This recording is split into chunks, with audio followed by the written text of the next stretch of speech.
tadi kita udah dengar sedikit ya tentang Maryam dan Khadijah, bagaimana mereka belajar Quran.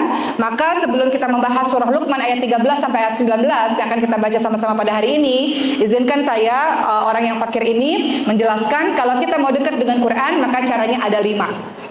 Apa itu? Yang pertama, Quran harus dibaca setiap hari. Nggak boleh Quran cuman dibaca seminggu sekali, seminggu 2 kali. Kalau guru Quran datang ya baca, kalau guru Quran nggak datang ya nggak dibaca. Jadi Quran dibaca. Dibacanya bagaimana? Dalam surah Muzammil ayat 4 dikatakan warattilil Qur'ana tartila. Baca Quran dengan tartil, dengan bacaan yang baik, dengan bacaan yang benar. Jadi orang Islam wajib membaca Al-Quran dengan tajwid yang benar. Oleh karena itu, baiknya sebelum kita mulai menghafalkan Quran, untuk anak-anak cara belajarnya adalah ditalakikan, ditalkinkan. Karena mungkin dia belum bisa baca. Tapi ketika dia sudah bisa baca dengan tajwid-tajwid yang benar, maka dia bisa baca mandiri atau bisa hafal mandiri. Jadi pertama, kalau ingin dekat pada Quran, mohon izin ibu sekalian, pertama adalah kita caranya dengan membacanya. Kemudian yang kedua, Quran itu kalau mau dekat sama Quran, maka Quran itu harus juga dihafalkan. Quran dihafalkan. One day one ayat nggak apa-apa, yang penting ada penambahan. Jangan kalau jadi imam bacaannya kulhu lagi. Boleh bu, kulhu lagi. Karena di zamannya Nabi ada orang yang masuk surga karena ketika sholat bacanya Al-Ikhlas terus. Tapi karena beliau cinta, bukan karena beliau hafalnya Al-Ikhlas. Tapi di zaman sekarang kadang-kadang orang-orang bacanya atau ibu-ibu bacanya kulhu lagi karena cuma itu yang diapalin ya. Jadi kita mau nambah hafalannya. Ibu-ibu di belakang dengar suara saya, jempolnya dinaikin kalau dengar suara saya. Oke. Ini ibu pada tidur apa pada gimana nih? Ya. Kedua tadi Quran diapain bu? Dihafalkan. Ketiga Quran ditadabur, direnungi. Makanya tadi dikatakan oleh Maryam bahasa Arab itu penting untuk umat Islam. Kenapa? Karena kita doa pakai bahasa Arab, kita sholat pakai bahasa Arab. Saya mau cerita sedikit deh ibu-ibu sekalian. Saya nggak mau terlalu serius, kalau serius nanti ngantuk. Ya ini jam-jam kritis. Ibu-ibu sekalian, kemarin di pesantren kami, pada saat nuzulul Quran itu ada syekh yang menjadi imam, dan syekh ini kemudian membacakan doa yang doanya indah dan panjang dan menggugah hati. Sebagian orang nangis, sebagian orang enggak. Ketika ditanya kenapa enggak nangis, enggak ngerti doanya tentang apa. Atau ketika sholat, imamnya udah mulai bergetar suaranya. Sebagian ada anak-anak yang nangis, sebagian enggak. Ketika ditanyakan, kenapa kamu nangis? Ya kan tadi syekhnya lagi ngebahas ayat tentang taubat. Sementara yang nggak nangis nggak ngerti ini ngomong apa, ini ayat tentang apa. Jadi pentingnya bahasa Arab untuk orang Islam adalah supaya kita memahami, menghayati, merenungi. Memang ada terjemah, tapi tidak sama ketika kita mempelajarinya. Jadi Quran juga ditadaburi supaya kita bisa merenungkannya. Yang keempat, Al-Quran diapakan ibu sekalian? Al-Quran diajarkan. Apa kata Rasulullah? Khairukum man ta'alamal Quran, khairukum man ta'alamal Quran wa 'alamahu. Sebaik-baik orang adalah yang mengajarkan Quran, yang belajar dan mengajarkan Quran. Jadi ibu-ibu semua berkewajiban ngajarin anaknya untuk bisa baca Quran. Berarti apa? Artinya ibu-ibunya sendiri yang harus belajar terlebih dahulu. Bagaimana cara baca Quran yang baik dan benar, hukum-hukum tajwidnya seperti apa, makharijul hurufnya, sifat-sifatnya seperti apa. Kitanya bisa dulu sehingga kita bisa mengajari anak-anak kita. Karena kalau kita semakin mengajar, semakin kita kuat, tidak lupa. Jadi semua dari kita adalah guru untuk anak-anak kita, untuk adik kita, untuk keluarga kita. Jadi kalau mau dekat sama Quran, Quran harus diajarkan.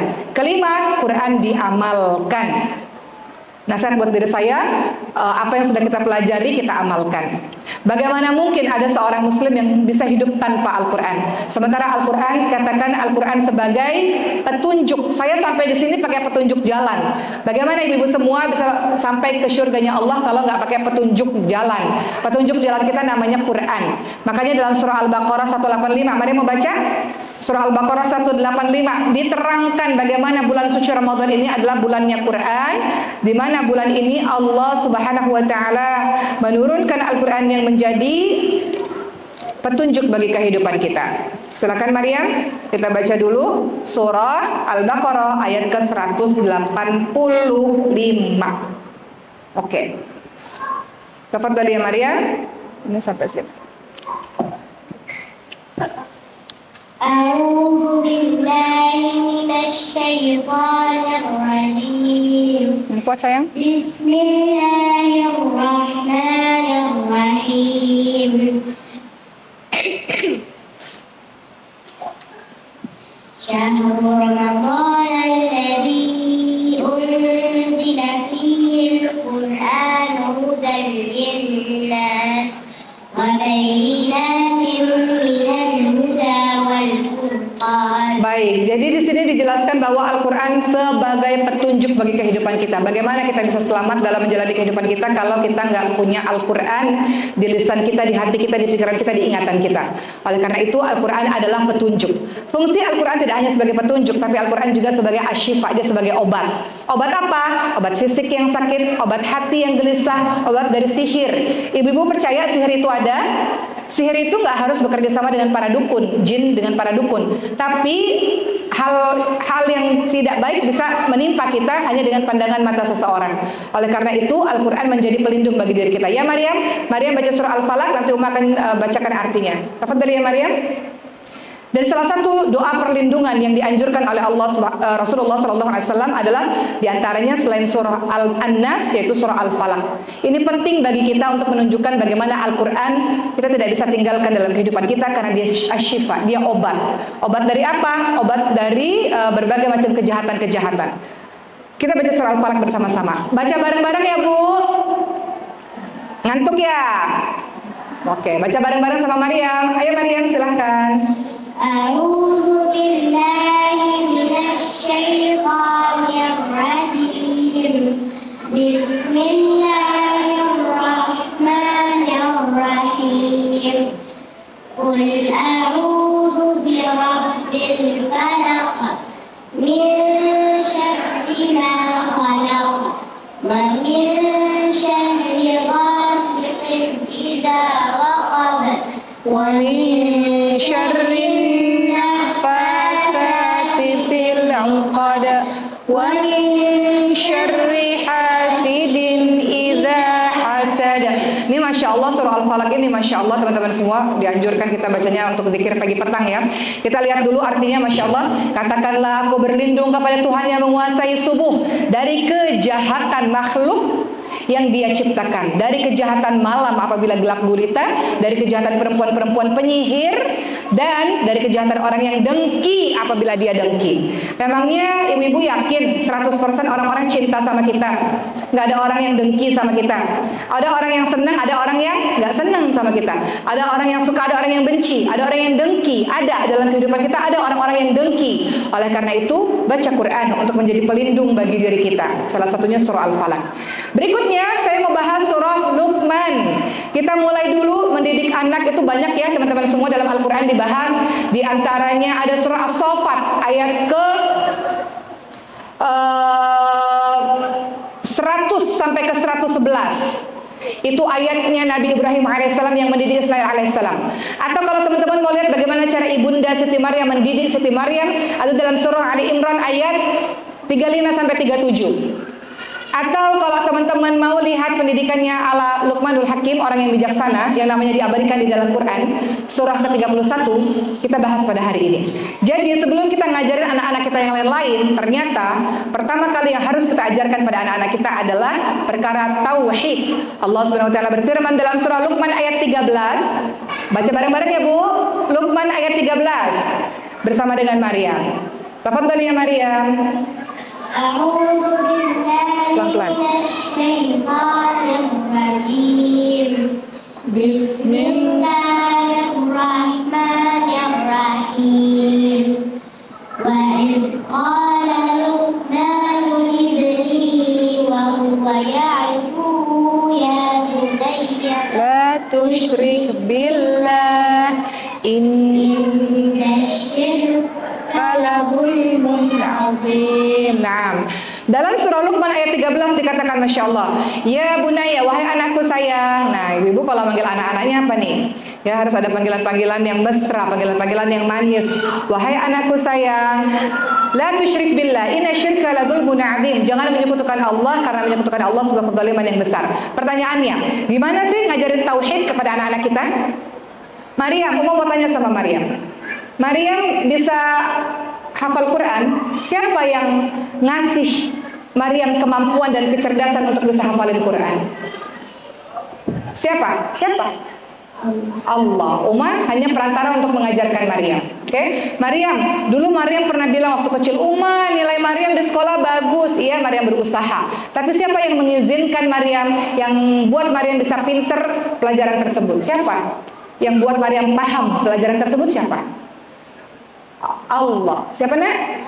Allah. Jadi Maryam bisa pinter karena siapa? Karena Allah. Siapa yang kasih Maryam semangat untuk belajar Quran? Allah. Siapa yang buat Maryam sekarang semangat puasa dan kuat puasanya? Bukan karena kehebatan Maryam, tapi karena Allah.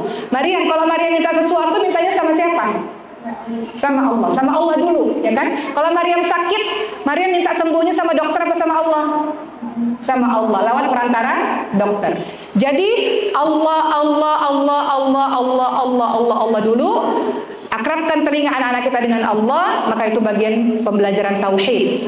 Pembelajaran tauhid adalah kita menyadarkan anak-anak kita. Suatu ketika Maryam pernah bilang, Uma, Maryam hebat nih, dapat nilai bagus. Yang memberi kehebatannya Maryam adalah Allah. Yang memberi kepandaian kepadamu Maryam adalah Allah. Suatu ketika anak saya Khadijah mengatakan, Uma, Khadijah jatuh sakit, dokter yang hanya bisa menyembuhkan Khadijah. Khadijah yang menyembuhkan adalah Allah, yang menjadi perantaranya adalah dokter-dokter. Atau ketika anak-anak mengatakan, Uma pengen coklat, pengen permen, minta dulu kepada Allah. Uma ini hanya perantara yang membelikannya saja, tapi mintanya hanya kepada Allah. Atau Ibrahim anak saya Bu, yang ketiga, dia mengatakan Ibrahim hebat, Ibrahim kuat karena bisa tendang bola masuk ke gawangnya, gol. Yang memberikan kaki yang kuat itu adalah Allah. Yang membuat Ibrahim bisa memasukkan bola ke dalam gawangnya adalah Allah. Itu tauhid, Ibu-ibu sekalian. Sesimpel itu, sesederhana itu kalau kita mengajarin anak-anak kita. Jadi sebelum kita ngajarin anak-anak kita yang lain-lain, pastikan anak-anak kita pertamanya mintanya sama Allah dulu. Dia tahu bahwa kepintarannya, kecerdasannya, kehebatannya itu semua karena pemberian dari Allah. Kalau tidak diajarkan seperti itu, nanti seperti Korun. Ibu tahu cerita Korun di dalam Quran? Korun itu tadinya miskin, minta-minta pada Nabi Musa tolong doakan saya nggak mau jadi orang miskin. Kemudian pada akhirnya Nabi Musa doa kepada Allah, akhirnya Korun dibuat kaya. Apa kata Korun setelah kaya? Aku ini kaya, aku ini hebat karena diriku sendiri, hasil kerja kerasku sendiri. Dia lupa yang buat dia kaya Allah, yang buat dia hebat Allah, yang buat dia pintar Allah. Kalau kita lupa mengajarkan anak-anak kita tentang perkara tauhid, sekolah tinggi-tinggi, sekolah hebat-hebat, dia akan ngerasa, wah saya memang berhak mendapatkan ini karena ini hasil kerja keras saya sendiri, ini usaha saya sendiri. Dia lupa melibatkan Allah dan mengingat Allah, bahwa dia lupa yang membuat dia pintar, kaya, cerdas adalah Allah. Hari ini kaya, besok tiba-tiba miskin, bisa nggak ibu sekalian? Tiba-tiba bisnisnya bangkrut, bisa? Gampang banget bagi Allah. Hari ini sehat, besok tiba-tiba dibuat sakit mendadak dengan sakit kronis dan sakit parah, bisa banget. Hari ini populer, besok dihina orang, dicaci maki orang, bisa nggak dalam sekejap mata? Bisa. Allah berkuasa atas segala sesuatu. Jadi nasihat buat diri saya, ajarkan anak-anak kita untuk selalu bersama dengan Allah. Maryam, sebelum kita baca surah Luqman ayat ke-14, Uma mau tanya sama Maryam. Maryam, kita ini kan sebelum tidur kita sering ngobrol kan Maryam? Biasanya kita ngobrolin apa sih? Maryam seneng gak sih kalau diajak ngobrol setiap malam sama Uma? Menurut Maryam ngobrol itu penting gak sih? Setiap malam kita ngobrol penting. Oke, biasanya kita ngobrol apa setiap malam? Maryam gimana sekolahnya gitu ya? Uma tanya. Oh iya, oke. Jadi kadang-kadang Uma ngebahas soal Mesir. Ya, Uma akan bilang Maryam akan pindah di Mesir, Maryam akan siap-siap untuk hafalin Quran gitu ya. Oke. Jadi setiap hari Uma sering tanya apa sama Maryam, sekolahnya gimana gitu. Terus apa lagi Uma tanya? Kadang-kadang Uma cerita tentang diri Uma sendiri juga. Jadi kita ngobrol tiap malam ya nak ya.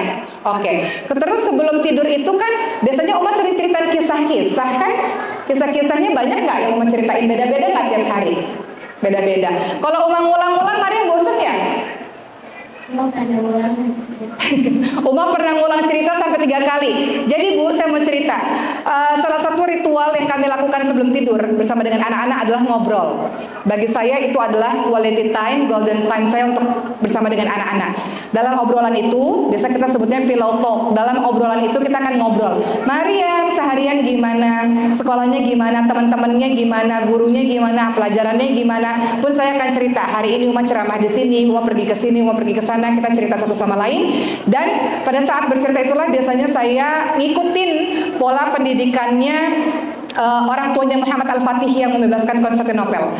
Ibu-ibu tahu orang tuanya Muhammad Al-Fatih mengatakan begini ketika anaknya kecil, "Nah, engkaulah yang akan menjadi pembebas Konstantinopel. Nah, engkaulah yang akan menjadi pembebas dan membuat orang-orang di sana beriman kepada Allah Subhanahu wa taala." Jadi sang ibu dan ayah ini memberikan gambaran masa depan dan memberikan motivasi kepada anak-anaknya untuk menjadi anak-anak yang hebat. Maka belajar dari kisah itu kemudian saya menyampaikan pada Maryam dan anak-anak, "Nah, Maryam nanti akan belajar, ibu doakan ya, insya Allah bulan Juli kami akan pindah ke Mesir, mereka akan melanjutkan sekolah di Mesir." Dan saya katakan kepada mereka, "Nah, Maryam, insya Allah Maryam nanti akan berdakwah. Oleh karena itu ilmu-ilmu yang harus Maryam pelajari, beberapa diantaranya adalah bahasa Arab dan sebagainya, dan Maryam akan siap-siap untuk pindah ke Mesir." Kemudian Maryam akan menjadi seorang pendakwah yang bisa mengajak orang untuk menuju kepada Allah Subhanahu wa taala. Bayangin Bu, kalau tiap malam kita bilang begitu, di pikiran anak kita dia akan mengatakan, "Oh iya ya." Ketika kita katakan, "Nak, insya Allah kau jadi orang hebat, nak, kau jadi orang besar, nak." Lama-lama dia percaya bahwa dia orang besar dan dia orang hebat. Betul nggak Ibu sekalian? Kebalikannya kalau kita katakan anak bodoh misalnya, mohon maaf. Kalau kita katakan pada anak kita tiap hari, "Anak bodoh, anak nakal," kira-kira dia percaya nggak bahwa dia bodoh, Ibu sekalian? Kira-kira dia percaya nggak kalau dia nakal? Tiap hari ibu bilang begitu, anak kurang ajar misalnya. Kira-kira dia percaya nggak kalau lama-lama ibu saya aja malah beli saya begitu, ya udah saya akan begitu. Jadi pentingnya ibu-ibu sekalian, saya pun masih belajar dengan banyak kekurangan dan kesalahan saya. Kullu kalimat doa, semua perkataan adalah doa. Hati-hati dengan lisan para orang tua untuk senantiasa menyebutkan kalimat-kalimat yang baik dan membesarkan anak-anak kita. Engkau orang hebat, nak, engkau orang besar satu hari nanti, nak. Karena engkau orang besar, makanya banyak waktu yang harus digunakan untuk bersama dengan Quran, mempelajari ilmu ini, mempelajari ilmu itu. Begitu teman-teman sekalian. Kemudian sebelum tidur biasanya saya akan menceritakan kisah-kisah. Kenapa? Sebenarnya bukan tanpa alasan. Menceritakan kisah-kisah sejatinya sedang mengajarkan perkara akhlak kepada anak-anak. Bahwa ada loh orang-orang hebat di zamannya Rasulullah. Bahwa ada loh seperti Maryam. Ya, Maryam tahu nggak Siti Maryam itu gimana kisahnya? Secara singkat. Coba Maryam cerita. Maryam kan namanya Maryam. Memangnya Siti Maryam itu siapa? Dia nggak punya suami, tiba-tiba punya anak. Jadi Siti Maryam itu orang seperti apa? Orang yang suka berdoa, orang yang suci, menjaga kesuciannya. Oke, di umur kecilnya ditaruh di Baitul Maqdis Palestina. Jadi Maryam masih kecil juga bisa belajar, karena Siti Maryam sejak kecil bisa belajar. Oke, terpisah dari orang tuanya. Ya, belajar agama. Maryam juga begitu. Siap? Siap nggak? Oke, ibu-ibu sekalian, jadi setiap malam sebelum tidur ceritakan kisah-kisah. Kenapa? Daripada ceritain dongeng, lebih baik ceritain kisah-kisah supaya anak-anak kita merasa dan memahami dan mengenali tokoh-tokoh yang luar biasa yang ada dalam kehidupan mereka, sehingga mereka meneladani orang-orang tersebut. Dan terakhir, biasanya sebelum kita tidur kita akan doa, ya kan? Sebelum kita doa yang panjang, kita doain siapa aja sih, Maryam? Kita doain siapa aja? Kadang-kadang kita doain siapa? Biasanya kemarin doain siapa aja? Coba sebutin. Doain siapa? Sebelum tidur kita doain siapa aja? Doain Mbah? Iya. Terus doain Mbah siapa lagi?